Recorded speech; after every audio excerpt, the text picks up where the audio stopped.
సరదాలతో ఈ సావాసం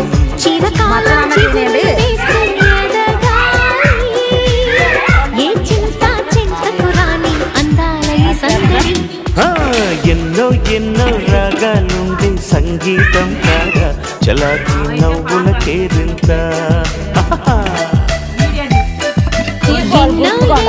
రంగులు చిందే సంబరమే రాదా ఇలాగే నిత్యం మన వెంట సంద్రంలో సందడంత చంద్రుల్లో వెన్నెలంతా చిన్నారి సంతానంగా చేరే మన ఇంట